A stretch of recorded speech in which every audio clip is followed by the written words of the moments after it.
ya kita tutupi kebocoran-kebocoran yang mungkin timbul. Di cukai, di underpricing segala macam kita periksa lagi.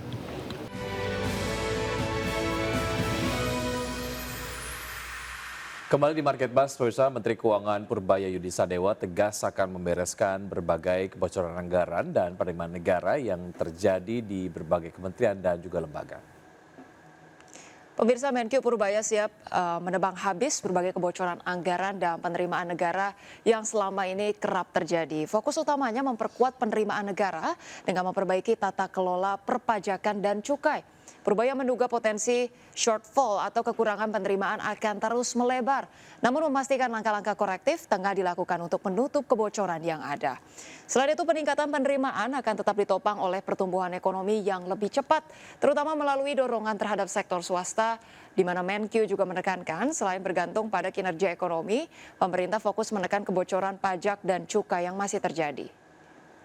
Ya kita tutupi kebocoran-kebocoran yang mungkin timbul. Di cukai, di underpricing segala macam kita periksa lagi.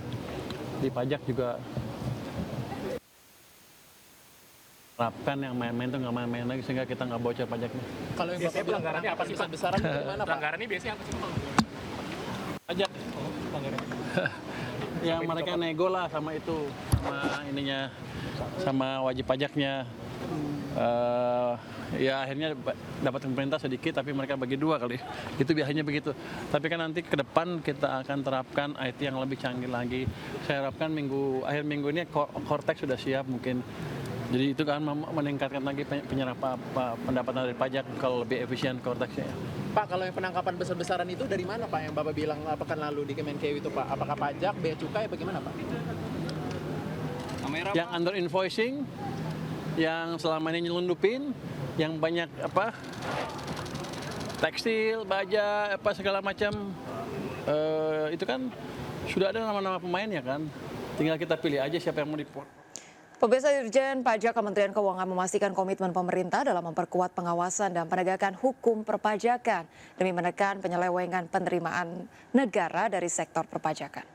Dirjen Pajak Bimo Wijayanto menegaskan melalui Satgas Penegakan Hukum Ditjen Pajak telah menggandeng BPK, PPATK, BPKP, PPATK, Kejaksaan Agung, KPK, Polri hingga Otoritas Jasa Keuangan untuk mengawasi penerimaan di berbagai sektor demi menekan kebocoran penerimaan negara. Selain itu, pemerintah terus mendorong insentif perpajakan untuk mendorong penerimaan negara dan perekonomian. Insentif keringanan dan fasilitas pajak mulai PPh pasal 21 ditanggung pemerintah. Pajak pertama nilai atau PPN ditanggung pemerintah atas pembelian rumah tapak, rumah susun, kendaraan listrik dan hybrid, serta tiket pesawat untuk mendorong konsumsi masyarakat. Diskon PPN untuk terus mendorong konsumsi.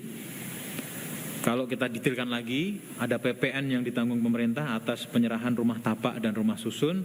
Kemudian PPN yang ditanggung pemerintah, penyerahan kendaraan bermotor listrik dan juga hybrid. PPN ditanggung pemerintah atas pembelian tiket pesawat.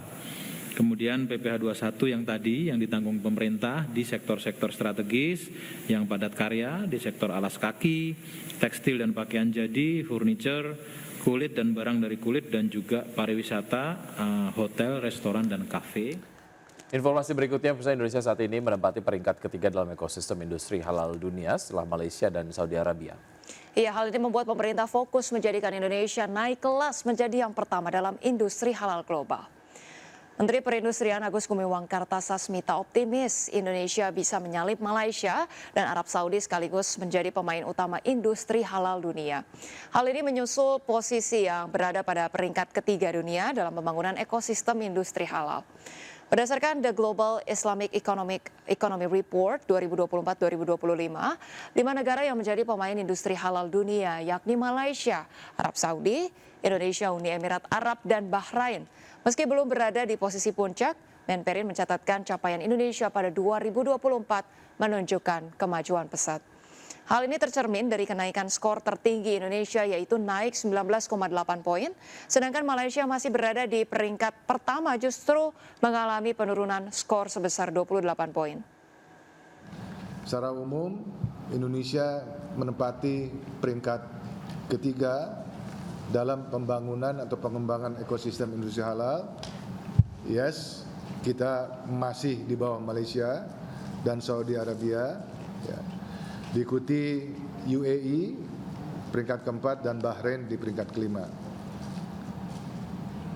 Meskipun kita masih berada di tingkat atau peringkat ketiga, tapi di tahun 2024 Indonesia mencatat sebagai negara dengan kenaikan skor tertinggi dibanding 2024, yaitu naik 19,8 poin, di mana Malaysia walaupun masih berada di ranking pertama, tetapi poinnya turun negatif 28,1 dibandingkan tahun 2022. Kalau kita melihat tren ini, kita harus yakin dan kita akan terus-menerus mengupayakan bahwa tidak dalam waktu lama kita akan menempatkan posisi pertama.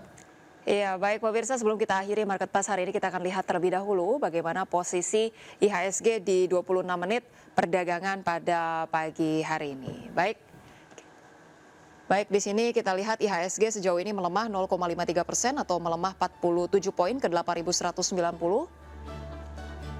Ya, pergerakan dari sektoral pemirsa, sektor industri nampaknya memimpin penguatan 0,56%. Sementara itu sektor-sektor yang lain melemah signifikan dengan sektor basic industries yang melemah paling dalam 2,25%.